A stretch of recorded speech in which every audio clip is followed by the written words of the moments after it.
नमस्कार, आप देख रहे हैं डॉक्टर साहिब आपके साथ मैं हूं मुस्कान दशको। आज के इस एपिसोड में हम बात करेंगे और ये जानेंगे, जब भी बात हार्ट अटैक की आती है तो लोग ऐसा सोचते हैं और ये कहते हैं कि हार्ट अटैक सिर्फ पुरुषों में ही ज़्यादा होता है, महिलाओं में हार्ट अटैक का रेट काफ़ी ज़्यादा कम है।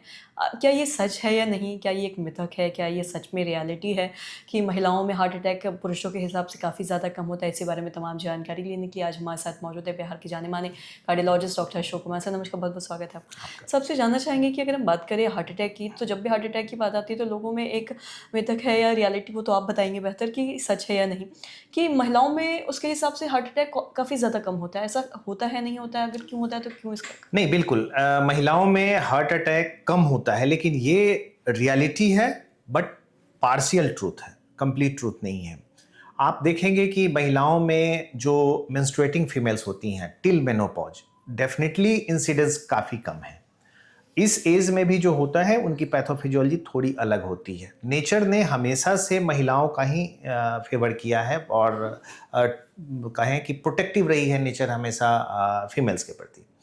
लेकिन ये चीज़ें चेंज होना शुरू हो जाता है आफ्टर मेनोपॉज, क्योंकि आप प्री मेनोपॉजल स्टेज में उनको बीपी के इंसिडेंस कम होते हैं, डायबिटीज़, डिस्लिपिडीमिया, इन सबों के इंसिडेंस कम होते हैं और थोड़े प्रोटेक्टिव रहते हैं। लेकिन ये जो डिफरेंस है पोस्ट मेनोपॉजल फीमेल्स, ये दोनों गैप कम होने लगते हैं और 60-65 एज जाते जाते इवन फीमेल्स में ज़्यादा हो जाते हैं कंपेयर टू मेल।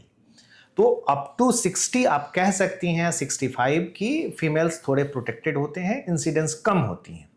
अब आए बात लॉन्गेविटी की, तो लॉन्गेविटी भी फीमेल्स में ज़्यादा होती है। तो एल्डरलीज फीमेल में फिर जैसे हार्ट फेल्यूर के इंसिडेंस ज़्यादा हो जाते हैं, लेकिन टिल मेनोपॉज और अप टू 60 डेफिनेटली कम होते हैं मेल के कंपैरिजन में। इसीलिए जो नॉन मॉडिफाइबल रिस्क फैक्टर्स हैं उसमें एज है, एज तो सबके साथ है, सेक्स मेल्स में ज़्यादा होते हैं, फीमेल्स में कम होते हैं, और रेस और इथनिसिटी जैसे इंडियंस में ज़्यादा कॉमन है compare to western world.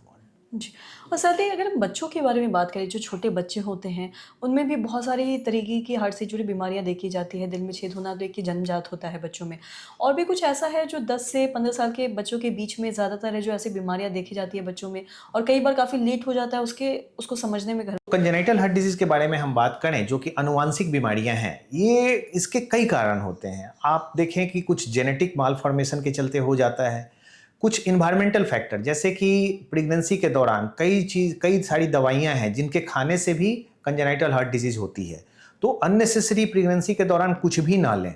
Even first trimester में हम लोग कोई दवा लेने को मना करते हैं, इवन आयरन फॉलिक एसिड भी अवॉइड करने को कहते हैं, कुछ भी ना लें एक्स्ट्रा।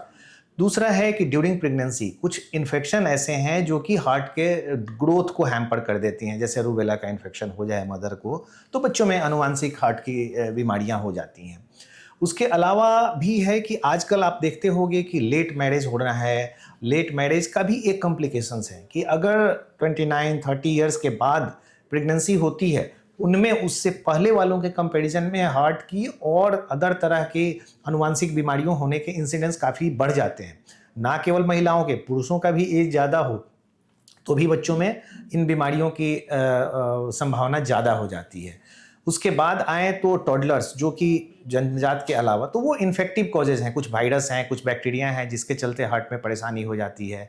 लेकिन एडोलेसेंट के बाद जो आते हैं वो अक्सर जो होते हैं वो खान पान और रहन सहन की वजह से हार्ट की बीमारियां होती हैं, मोटापा और ब्लड प्रेशर के चलते जी। रिलेटेड। सो बहुत बहुत शुक्रिया तमाम जानकारी देने के लिए। तो आशा करते हैं दर्शकों, जो तमाम जानकारी है आपके लाभदायक रही। तो आज के इस वीडियो में इतना ही। अगर आपने मेरे चैनल को सब्सक्राइब नहीं किया तो तुरंत कर ले, साथ ही हमारे फेसबुक पेज को लाइक करें। वीडियो देखने के लिए आपका धन्यवाद।